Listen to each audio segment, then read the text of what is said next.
Hola guys, how are you? Welcome back to Stitch Talk with Og Friend Knits, a podcast where we talk about all things beautiful. We talk. Wow, I don't know who I have been hanging out with, but yo, that was crazy. Yeah, so we talk about all things knitting and crochet. We talk about yarnpreneurship. We talk about all things to just, elevate your business, elevate your brand as a handmade brand. So we have been talking in the past 4 episodes, we've been talking about creating your brand from scratch, and we have been doing a bit of breakdown on, how to elevate it, the handmade hustle, and just all things in between. So today is the last topic or subtopic on the brand conversation that I've been talking about. And today we are going to talk about the slow and steady stitch, staying consistent. Guys, we all know that consistency is king. Yeah, consistency is king. It doesn't matter what size of business you are, but if you're not consistent, you're actually gonna consistency is king. You need consistency. So yeah, I hope you enjoyed this talk, and let's do this. I'm your host, Karen Ruto Sapir, a crocheter, designer, entrepreneur, and the founder of Og Friend Knits. This podcast is where we unravel the beauty, the chaos, the creativity, and the business of yarn. Whether you knit, crochet, or just love handmade things, this space is for you.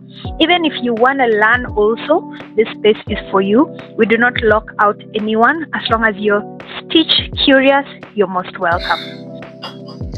So, let's get into it. First and foremost, I'm wearing another coat by Nairobi Coats. Guys, if I tell you I'm obsessed with the coats that I get from Nairobi Coats, this is not a paid partnership. I am not being paid to say this, but I really love supporting fellow Kenyan businesses. I really love supporting fellow entrepreneurs, and this is one place that I actually landed on by chance. I just saw a post online by someone who talked about the page, and I was like, let me see. That was the first time I bought a coat from this brand was during Mother's Day this year. I wanted to just surprise my mom with something, and I was like, let me get this. I got a coat and sent it to my mom, and she really loved it. She loves it up to now. So I came back and bought myself one brown coat, and I really loved it. Now I've gotten myself another green coat, which I'm obsessed. Like, this has to be part of my birthday shoot. Speaking of birthday shoot, I'm having my birthday is this month. I'm actually in the process of creating an outfit for my birthday shoot. So I got some yarn today. I got DMC Knitty 4. For those who are listening on podcast, DMC Knitty 4, if you don't know how it looks like, just go to the website of InStitches and you search DMC Knitty 4. You'll be able to see it.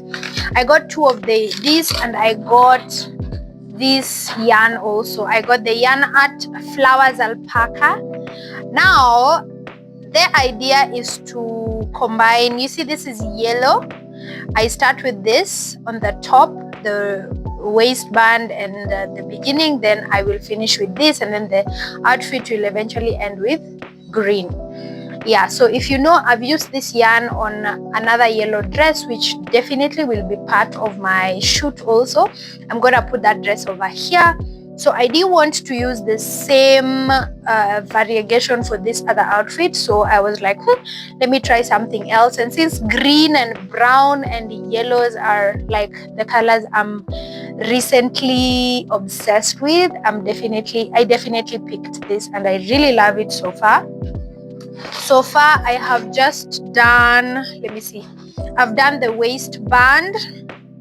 At this point, you can already guess maybe what I'm doing, but I'm working on the waistband, not yet done. But yeah, this is what I started. I did this during my Uber drive back home. Today I had a class in the morning, and I just finished it. I reached home, and now I'm recording this. Yeah, so that is that about yarn. So let's get into the whole slow and steady stitch and staying consistent idea. Guys, consistency is something that we all know that we need. You need to be consistent if you want something to succeed or something to excel, even in relationships. If you're not consistent, my friend, that relationship is gonna go out on smokes. Shout out to my coffee, my new coffee cup and saucer. Guys, I really love these little coffee cups. I have several. I had 2 twin ones. One broke and I replaced it with this one. I didn't get the same exact one, so I decided to just buy, and I was like, hey, why not? I will be buying like a different floral pattern every time. Then I'll just have a nice big collection of like little coffee cups. If friends come over to visit, I'm definitely serving you tea in these little cups. No more mugs. Yes, so let's talk about this. Consistency is something that's key in every kind of aspect. Whether you are, don't mind me if I'm looking down, I just want to ensure that my microphone is working, because there's a time I like recorded content, a lot of content, which was good content, and only to realize that my microphone was off. And you know, when you record and your microphone is off, you cannot recover it in any way. You cannot recover it. So if you see me looking down, just understand I'm ensuring that the audio is audioing. Yeah, so you have to be consistent for your pieces or your whatever you're selling to go out there and to be as vocal as possible. Yeah, so one thing, you need to build a realistic social media content creation calendar. Like, if you say you're gonna be posting once a week, ensure you post once a week and ensure it's realistic.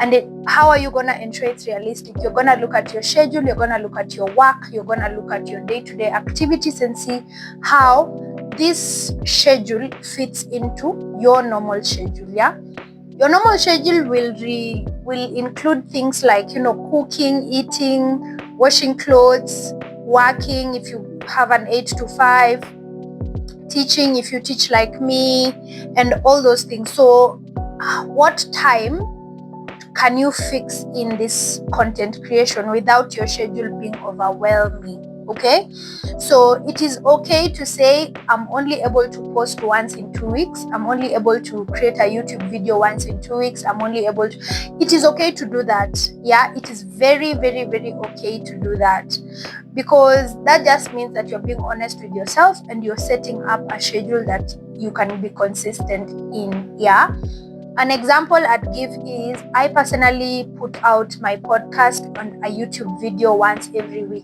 Every Tuesday, I put up a podcast. I put out an episode. So that is possible for me because I have like 7 whole days or 6 whole days just to either video, edit, and do all those things. Yeah, and then also I have preset my intro. Like my intro, I already recorded it when I was beginning, so I don't have to re-record an intro. I'll just slot it in when I'm editing. And also my poster, my artwork, my everything, I already did that before, so I don't have to redo again and again. And my YouTube thumbnail, I also redid that. The only thing I need to do is go back to Canva and edit the topic and the episode. For example, now if today's episode, I'll edit it from last time's episode and edit it into what is supposed to be today. Yeah, so these are the things that will help you stay consistent. Yeah, be realistic with yourself. If I were to tell myself that I'll be uploading a podcast twice a week, I'll be lying to myself. Why will I be lying to myself? Apart from creating content, there are other things I do. There are some projects I'm working on. There are some classes that I usually have in the afternoon, private classes. Thursdays to Saturdays are usually my busiest days because I usually have classes at Sarit Center from morning to afternoon. Sunday is my rest day, but apart from that, I also have other things I need to do, like architecture work. I have to also, clean. I have to, take care of myself. I have to go do my nails. I have to, I can't be I can't say that I'll be posting 2 videos per week if I know very well my schedule does not allow. My schedule allows once per week. When things get better, or maybe, for example, when I'm able to get people to edit the video for me, or like when I get a team, or when I get someone who just, helps me in editing and posting and everything, and my job is just to avail myself ready to record the podcast, then that would make more sense. I'd be able to, avail myself more times, and maybe that way we'll be able to put out more podcasts in a week. So yeah, that is very important. With your business also, and with your brand, you need to be consistent and set up realistic goals. So for example, if you're an 8 to 5 and you're able to post, especially short form content needs a little bit more consistency, more posting. So for example, you can say 3 times in a week if that's too much, or once a week, once a day, at least once a day. So in the morning, you can wake up and just, post something quick. The next day in the morning, post something quick. The next day in the morning, post something quick. Yeah. So for Instagram and TikTok, it's important to post daily because that attracts a lot of viewership and a lot of interaction with your content. But for long form content like podcasts and YouTube videos, maybe you can make that once a week or once in 2 weeks, depending on your schedule. So kindly be as realistic as possible. Different people have different schedules, yeah. So don't try to, be like other content creators, because you don't know how their schedule is like. Maybe they are just bosses. You find that someone like is the CEO of a company. Even CEOs are busy, or let's say someone has a business and they have employed people to do the business. So you can't compare yourself, who needs to be there practically, with someone who is, the business will run even if they are not there. Yeah. So don't compare yourself, and ensure you are realistic with the goals that you're setting. So another thing I need, for you to ensure that you're consistent, you need to balance creativity with production deadlines. So for example, if an order has been made and you need to get the order done, do not compromise creativity. Ensure you give time that allows you to be as creative as possible. If you know something will take you a week, there's no wrong in telling the person it will take you 2 weeks, so that you have time to be creative, you have time to be innovative, you have time to add in a bit of drizzle of your own. Yeah. That is very key and very important. You don't want to lose yourself in the name of consistency and in the name of producing. Then you lose your aesthetic, you lose your art, you lose everything that we know you for, in the name of, oh, I'm selling items every day. It's important to sell, but don't lose your aesthetic and your creativity as you do that. Yeah. Because when you lose that, the people who followed you because of that will stop, or they will just stop engaging with your content, or you lose the oomph that really made you stand out amongst other people who are doing the same thing as you. So it is very important for you to be very consistent, and it's very important for you to be very firm in your creativity and in maintaining your originality. Yeah. Stick to what made you you. Stick to what made people know you for. Okay. So yeah, that's very important. I understand money is important, but don't lose yourself in the process of chasing that money. So in the process of staying consistent, you need to avoid burnout. Yeah. Avoid burnout. In a handmade business, burnout is very easy to experience, because you'll find that sometimes you'll take on more than you can chew. You'll take on things that you were not supposed to take on in the first place. So anything that is giving you stress, any deadline that's too short or too tight for your doing, don't put yourself through it. Yeah, it's important for you to be very clear and in terms of communicating how you work, and the client is not the one who is supposed to tell you how you should work. Okay, so if you tell the client it will take 2 weeks to complete, the client should understand it will take 2 weeks to complete. Yeah, so it's important for you to just stick to that and avoid burnout, because if you end up being guided and directed by the client, you'll end up burning out. Why? Because you'll be taking on a lot of orders in the name of, I need to get this done for so and so, I need to get this done for so and so, I need to get this done for so and so. But you're the one in charge. Why are you allowing people to direct your business or how your brand is supposed to run? And handmade businesses specifically, you're the one who is making the things. No one is making stuff for you. You're the one making the stuff. Okay? So you need to be very protective of you as a being, and understand that if you are not okay, the business is not gonna be okay, because you are the machine of the business. You're the one who hand makes the pieces. You're the one who advertises the pieces. You're the one who sells the pieces. You're the one who packages the pieces. You need to be okay. So if you feel like you are tired, it is okay to block some months. For example, personally, I have blocked September, October, and November. We will continue taking orders in December. Why? Because September, my birthday is coming up. So everything I'm making this month is for my birthday. Yeah, I deserve it. I've worked so hard. I deserve birthday outfits made by me.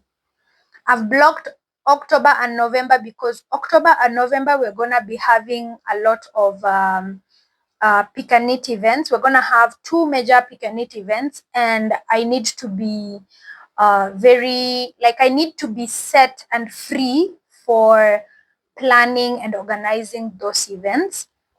Number 3, I also am working on several collections for Ogfranit, and I need time to work on those collections. So when you start working on a collection and then an order comes in, the order usually take first priority because the person has paid and you've agreed a certain period of time. Yeah.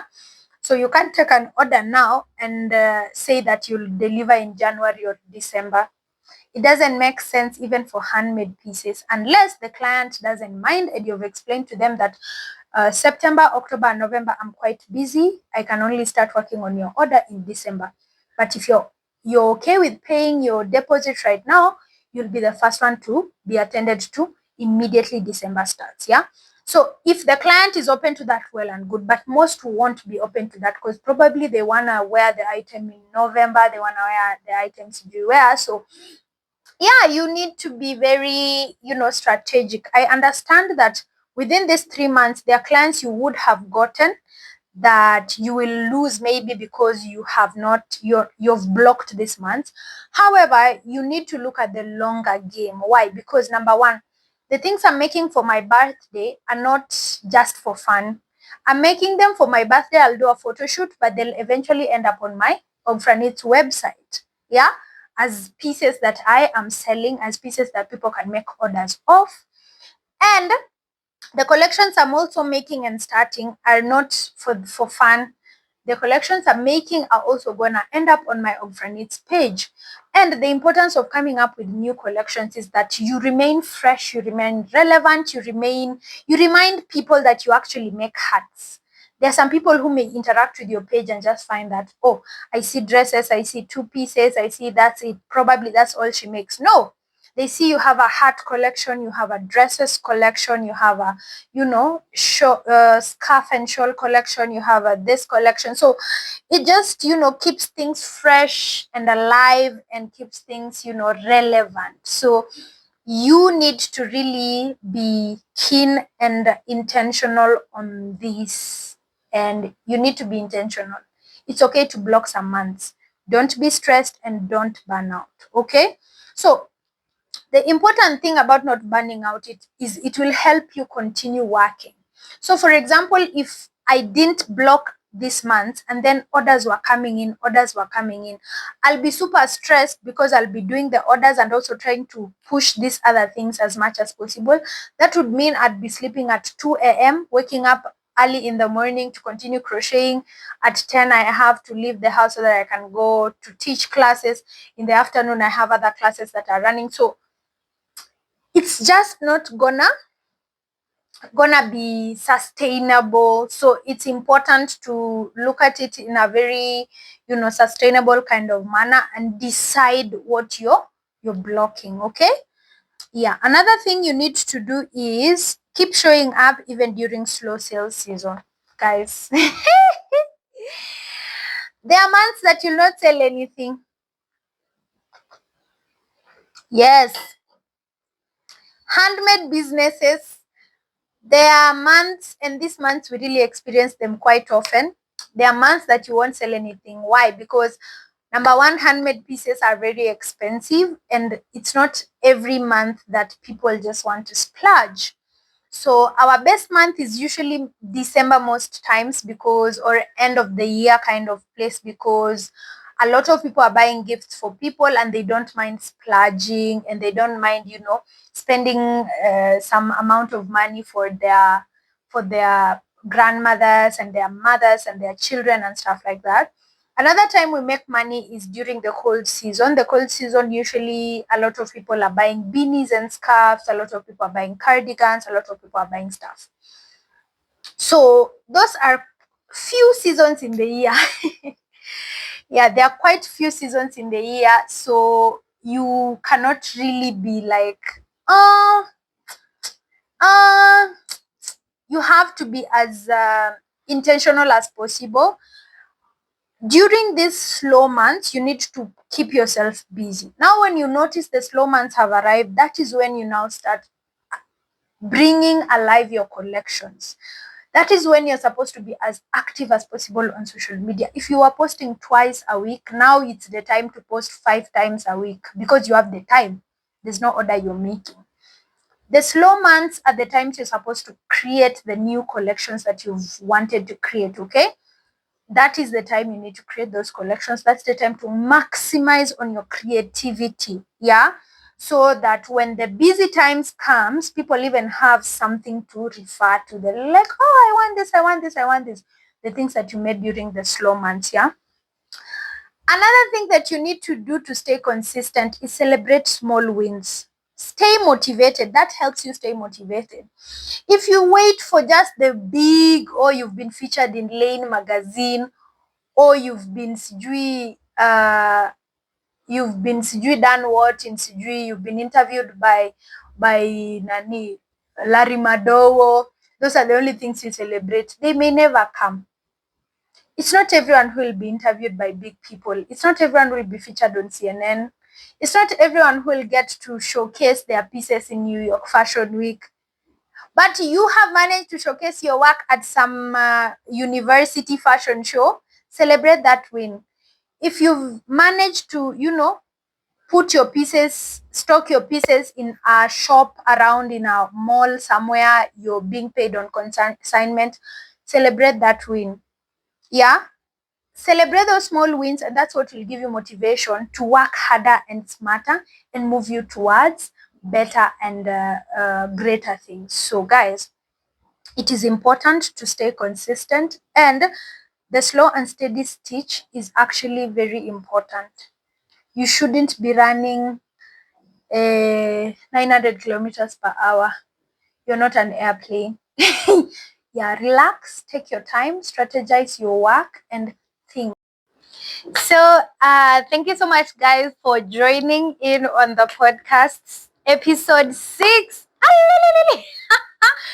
I hope you have enjoyed this episode, and be sure to follow us on Spotify, subscribe on YouTube, and look out. Every Tuesday we are uploading an episode, so don't forget to like, share, subscribe, tell a friend, ensure you follow, especially on Spotify. Follow, because we have a lot of plays, but we have fewer follows, so kindly follow, comment. Engagement is very important, guys, especially now that we want to look for brands to work with, and we want brands to notice us. So please do what you need to do, and like, share, subscribe. We are about to hit 1,000 subscribers on YouTube, so kindly do so, and we will be very happy when we hit 1,000 subscribers. Yes, thank you so much, and bye.